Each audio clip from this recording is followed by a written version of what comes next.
And a warm welcome to the early show. Tonight we feature some of the stars in the World Cup and the 6 best goals that have been scored in the competition so far. And what a lineup we've got for you tonight. We should be talking to Pelé, the world's greatest player before he retired from international football a year ago. We shall also feature Johan Cruyff, the man who succeeded him as the world's #1.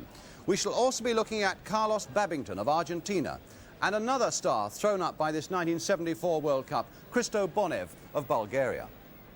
We've also got a panel on duty tonight, of course, and the fellows on duty for us are Bobby Moncur, we've got Paddy Crerand, we've got Derek Dugan, and, of course, Malcolm Allison. The panel, incidentally, have chosen their all-star team from the World Cup so far.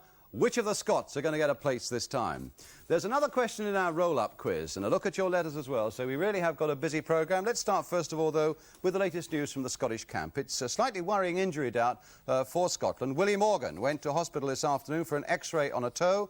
The result of that X-ray, not yet known. If we get it before the end of the programme, we'll give it to you. The Scottish squad had a session of light training in the morning, and they've been taking things easily this afternoon. That big match, of course, against Yugoslavia on Saturday. An idea, though, on how tight things are in terms of qualification. After 2 rounds, only 2 countries, West Germany and Poland, are certain to qualify for the next round, and only 3 are definitely out. The outsiders, Zaire, Haiti and Australia. So 11 others still have got everything to play for in this vital weekend. And only 2 countries have not had a player either cautioned or sent off. Those same 2, West Germany and Poland. Poland do seem to be cropping up an awful lot. They're having a good run, and they're clearly a very well-disciplined side. But as we've said before, the main feature of this World Cup has been the quality of the goals that have been scored in it. We've been putting our heads together. We've come up with what we regard as the 6 best so far. It's not an order of merit. We'll be talking about that in a moment. They're in alphabetical order, and goal number 1 was scored by Hristo Bonev for Bulgaria against Uruguay. Boynov passed his man well. That's a good cross. There's the goal! Goal number 2 was scored by Rennie Hausmann for Argentina, and that was against Italy. Good running here by Hausmann. Oh, what a beautiful goal! Now goal number 3, and this time it is Jerzy Gorgon for Poland, and this was against Haiti last night. Dana coming up. Lato, now Gorgon, and it's shot up. Yes! Goal number 4 was scored by Peter Lorimer for Scotland against Zaire. Jordan up. It comes for Lorimer. What a goal! That is the way to chuck him away. Peter Lorimer. Goal number 5 was scored by Wolfgang Overath for West Germany against the Australians. Overath. What a goal! And goal number 6 scored by Joachim Streich for East Germany, also against Australia. That's 2. Beautifully taken. That really was 6 of the best. Which do you fancy of those lot as number 1? I think that Lorimer's was the best. It was a volley, and he had to move his body for it. I thought it was a brilliant goal. Move his body for it? What does that mean? Well, he had to adjust his body. As the ball came out the air, you know, he had to move his body so that he adjusted himself so he could strike with his right foot. And he hit it perfectly. I would agree with that, possibly if it hadn't come off the number 4 of Zaire there. But the goal that impressed me was the beautiful through ball with Carlos Babington to Little Houseman, who has been the most impressive individual player. He actually hit that, and he looked a bit excited after he scored it as well. Probably the goal he saw for Argentina last night. Paddy? Oh, no doubt, Peter Lorimer. In more ways than one, actually. It was a very important goal for Scotland. That's why I'm giving it the best goal. You're coming round to Scotland a bit now, then? What do you mean? Bobby? That's why he's got that green shirt on. Yes. Well, I'd go for Overath watching it again. I think the way he executed it so well with his left foot, you know, he looked up and he just hit it, and it was so perfect, and it kept. I thought it was bound to go over the bar, but he kept it down so well, and it flew in the top of the net. I thought that was executed so well. I think one of the strange things about this World Cup and the goals we saw there, so many of them scored from outside the area or close to the edge of the area, and we haven't seen very many goals scored within the 6-yard area, where the likes of Gerd Muller, for example, gets 90% of his goals. Is there a reason for that? I think if you remember, Brian, the altitude was, it actually took an awful lot out of not only the South American players, but certainly European teams in 1970. And this is why I think Malcolm made a tremendous point last night, was on about the Italians. There's been so many guys who are getting back on the other side of the ball, and it's very difficult indeed, and this is why you're seeing more long-range shooting. But you still see an awful lot of goals scored in the 6-yard area in Europe, and we're not seeing it in Europe now. Well, actually, I think that, you know, in Mexico it was easier to score goals from the distance than it is here. But I think that because the defences are so well disciplined now and pushing up to the edge of the box and not allowing players to play in the 6 and 7, 6 and 10 yards from the goal, which is good tactical play. I think on this particular point, if you remember, I mean, you've never seen centre forwards or strikers like Ayala and Joe Jordan chasing back, coming back into their own 18-yard line. I think this is a point really that... I think probably in this World Cup, Brian, they've started off anyway a little bit more defensive-minded, and probably that's why, because there's that many players in the penalty box that it's hard to score from in there now. But that's a trend that's likely to continue, Pat, isn't it? I hope not. I think about 60% of the goals have been scored inside the box, Brian, just the same. Yeah? I think that's probably for the reason, Brian, is that this fear factor. No one wants to lose today. I mean, it's suicidal to lose today. You can see the pressure now the Italians are under from their own But the second ground. round is on a league basis as well, you see. You haven't got a knockout situation where people have got to go for sudden death. I mean, they can afford to wait, can't they? Well, not really. More or less, every match is more or less a knockout basis. I mean, every team that's playing now has really got to win. And if they get a draw, then they're quite satisfied. Yeah, but it's not so urgent to win as in a knockout quarter-final or semi-final, Mal. That's the point that I'm trying to make. But then there again, Brian, but surely you want to see the quality teams getting through to the final. I think one of the panellists made a very good point that this is a marvellous grouping this year because you're going to actually get the two best teams coming through and winning the next two sections. Right, let's leave it there for a moment. If I get it right, 2 votes for Peter Lorimer, the best goal of the World Cup so far. Derek I says said if it hadn't been a bit of luck off the top of the fella's head, Houseman. And the other Scot across there, Bobby Moncur, Why can't says... you give a straight who is answer? It? Overarch. No, he can't.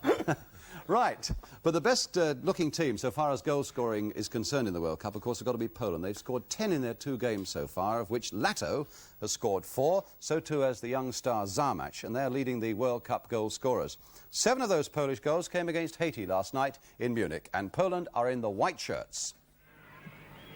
And there's some good running down the right by the right back, Szymanowski, and now Lato surely must score. Yes, and a bad error by Fritz Andre lets Lato in for number 1 for Poland. And there it is from Dana. Dana came to the near post. Kadoko with the kick.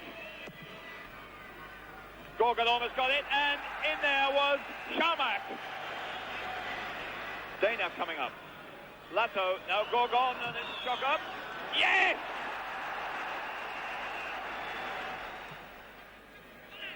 Lato, and here is Sharmak with a chance of 5. There it is. This defence wide open. Gorgon is up there again. Lato now coming towards the near post. Up goes Gorgon, and another one from Sharmak. His hat-trick. Can Szymanowski, the fullback, get this one over? Up comes Francion. Easy one for Lato.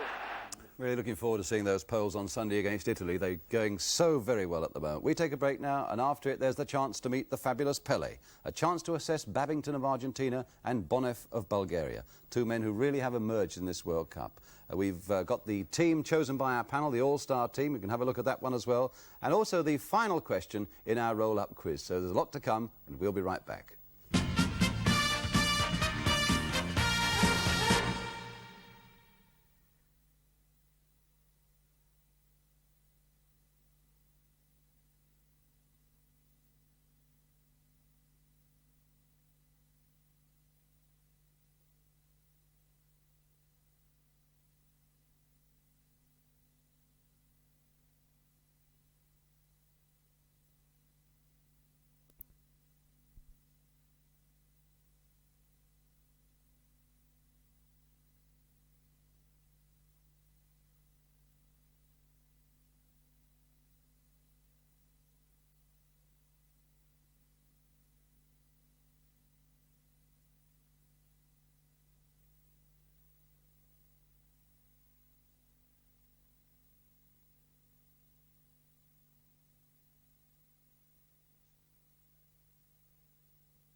Welcome back. Who are the unluckiest side in the World Cup? I think you've got to make a case for the Argentinians, who played so much skillful football and really at the moment have got nothing to show for it.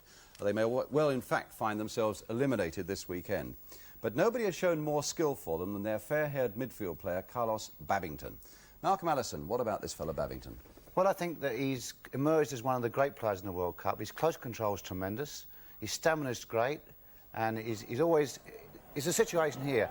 Here he is. You can recognise him by his long blonde hair. He's a very left-sided player. Beautiful ball there to Houseman. He looks for the left-hand side of the park quite a lot, and he finds Houseman quite often in the game.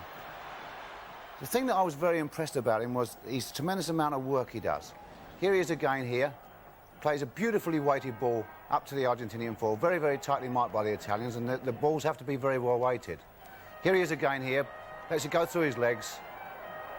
Just a nice little back heel with his left foot again. Loves to play it with that left foot. In this match against Italy, I felt that he was really outstanding. He really felt that he was competent to carry out anything he wanted to do. There's another situation here. Checks it, brings it on his left foot. He sees the situation, plays another nice little ball through to the Argentinian forward there. And who's that attacking the goal? That's Babington again. He's made a 30-yard run there.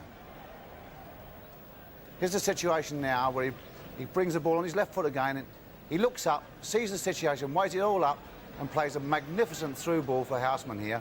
And Houseman goes on and hits his wonderful volley, one of the best goals scored in the World Cup this year. He must be so pleased with himself, you know, because he only got selected for the Argentinian team at the last minute. There we are, Carlos Babington. Thank you, Mel. And if we don't see too much more of him in this World Cup, he's still in his early 20s. I'm quite sure we should see a lot more of him when the World Cup comes to Argentina in 1978. Meanwhile, the Bulgarians have produced Hristo Bonev. We saw his potential in European games over the past couple of years and, of course, against England last month. He really has blossomed in this World Cup. Pat Creran, what has impressed you most about I think one of the Bonev? things about the Eastern Europeans, Brian, we never see them very often. There's some great players emerge, and we know nothing about them until situations like the World Cup come up. You'll see him, two great little 1-2s. His mind's so alert all the time. He's looking forward to knock it again, and he's looking for it inside that box to have a shot at that goal, and sure he does. Good left-footed shot. Great play that. You'll see here again another. He's very closely marked here as the ball's played up to him, and watch how he gets out of it. Lets it run through his legs and flicks it with the back of his heel to his own forward, and he's away again. Tremendous little bit of close skill there. You'll see him here again, how strong he is and the stamina he's got. He's just on the halfway line when he gets this, and watch the run he makes. He clears the rest of the Bulgarian team. He's got no one with him, and he decides, well, I've got to go my own, and he does. He's through again, looking to get another shot at goal. Tremendous play that.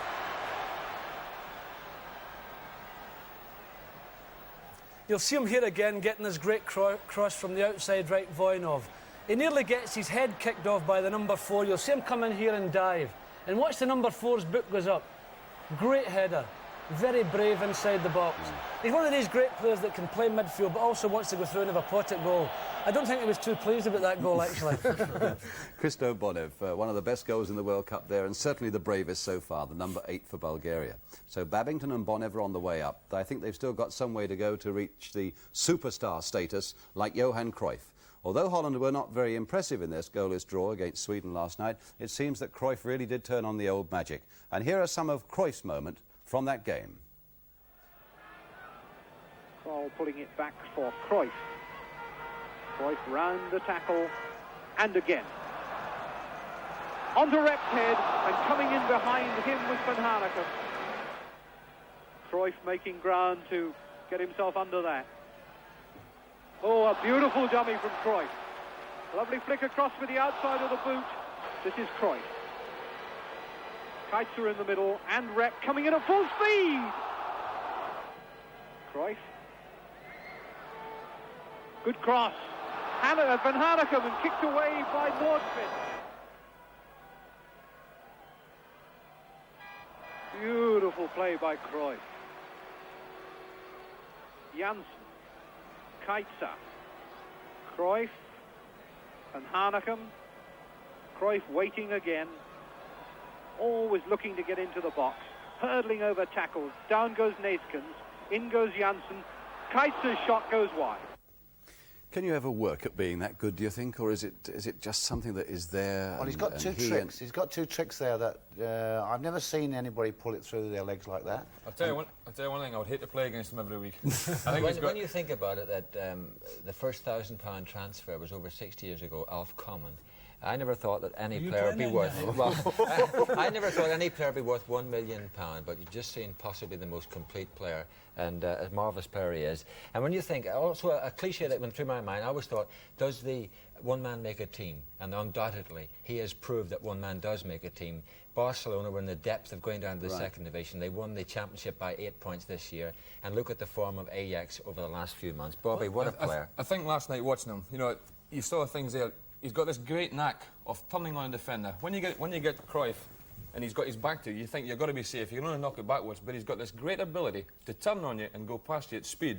And even some players last night were trying to get him down, and he's got a great balance once he goes past you. Even, I think, if you knocked him, he still rides and he still goes at pace. I think he'd be a good hurdler as well. I think he's got to be, because... Great, he jumps over people's legs. Yeah, because he's got to be, because people are trying to cut his legs off him, but he's got this great skill and great pace. People will probably say, now, how do you attain ability like that? You don't. You're born... Players are born with that ability. How do you stop him?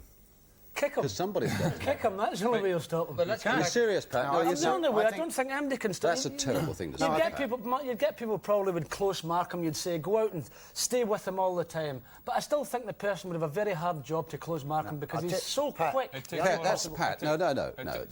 You don't mean that. No, I don't mean that. You don't mean that, but probably some teams would do it. Now, there's probably three players that are so gifted that no matter how close you mark them, Pelé, Cruyff and George Best, and it's impossible to close them out of the game. There's one thing... Could I say just one very important point? The lovely thing about Cruyff, that he seems to be able to motivate and make players tick, like the Ajax players, the international players, and now the Spanish players, who are possibly the most temperamental in Europe. He's a great captain by leadership. Yes. But I think the one way to stop him, Brian, is to collective tackle on him, make him play in one direction.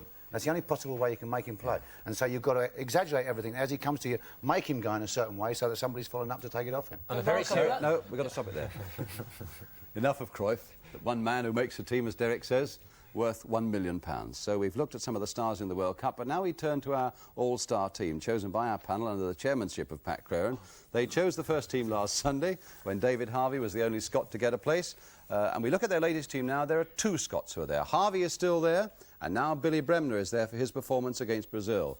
There we are, Harvey of Scotland, Garcia Chile, Figueroa of Chile, Luis Pereira of Brazil, Brighton of West Germany, Bremner of Scotland, Oblak, Malcolm's friend, of Yugoslavia, Babington of Argentina, Lato of Poland, Cruyff of Holland, and Houseman of Argentina. In fact, Figueroa replaces Beckenbauer, Babington has come in place of Van Hanegem of Holland, and Houseman replaces Argentinian teammate Ayala. Where was the biggest argument, Pat? I'll tell you where just 1 second, just 1 second. What I was totally Welcome disturbed. to the Derek Dugan Show. No, I was totally disturbed, because when I left you last Saturday night and you had this very popular programme on this phone-in on Sunday, I was going to actually come through to you. We left you with 3 players voting for Beckenbauer, 3 of the panellists, and 3 players voting him out. And you had the casting vote, and Beckenbauer wasn't on our side. And I believe that Paddy Crowren put Beckenbauer in the side. Yeah. That is true. Can you qualify that? Right, but let's talk about this one. If somebody else can get a little word in, Derek. We had a great problem, actually, about the back four, because we were going to play Gorgon and Holton, but we felt so sorry for the other forwards that we'd have to play against them that we decided not to. But there's so many players that could have got, and when you think of the players that we've even took out, Van Hanegem of Holland, a great player. I tell you what, I've got a letter here, or a card, from Miss R.A. Smith of 110 Overton Drive, Kingshurst Estate, Castle Bromwich in Birmingham, who says, could you please ask the panel which player they would like to see, that they've seen in the World Cup so far, that they would most like to see in their own teams? Cruyff. Have you got £1 million there? I personally like to see little Houseman, because he's a marvellous player, and I think that he's one of these players could get to the byline and make some marvellous crosses for any front players. Do you think he's a better player than Johan Cruyff? You must be joking. No, I'm saying in my team, Paddy. I'm talking about personally. For Derek to play with. No, if I'm talking definitely, without doubt, Cruyff. Cruyff is the best player in the world at the present moment. Got to go for Cruyff. I think he's got this great thing, as we said before, that he can lift their team. And as I say, we've just said we can't stop him, so we've got to put him in the team if we can't stop him. There we are. Right, so Cruyff gets another vote there from one or two of them if you've got the money to pay for him.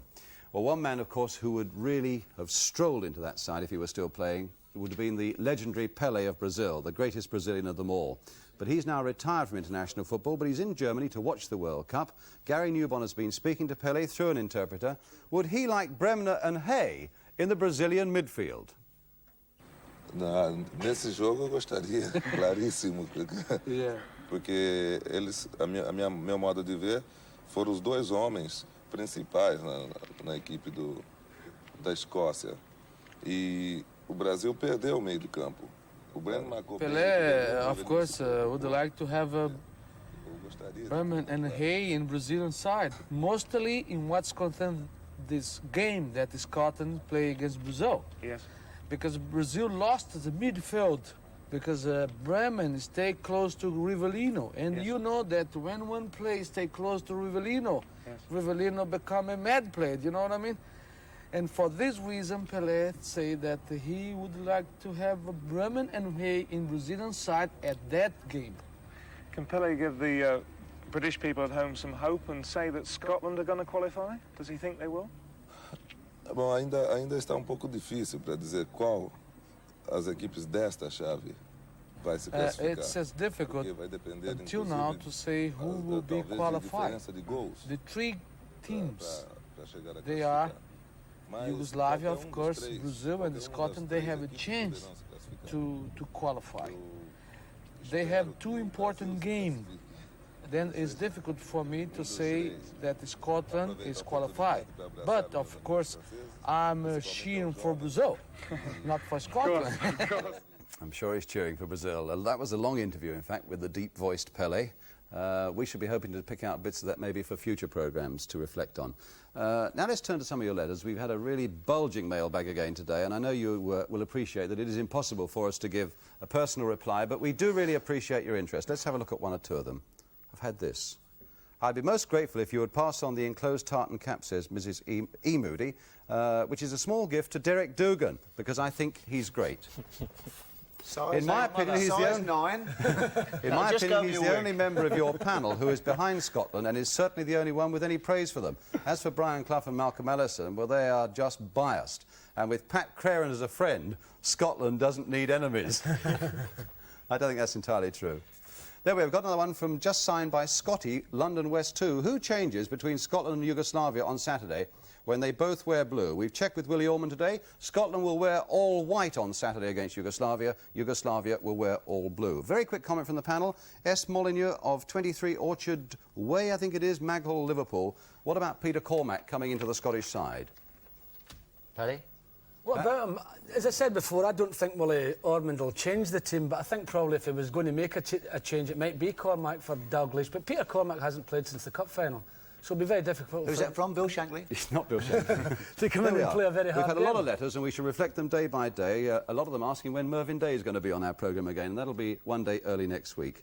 But now get your pen and paper ready, because it's the final question in this week's roll-up quiz. You can enter this one now for tonight's £20 prize, or go for the jackpot, which is, of course, £80, if you've got every answer to the 4 questions that I've asked you this week. Or, of course, you can go for both. I'll show you some action, and then I'm going to ask you a little question about it. No, it seems that we haven't got our question ready yet, but here it comes now.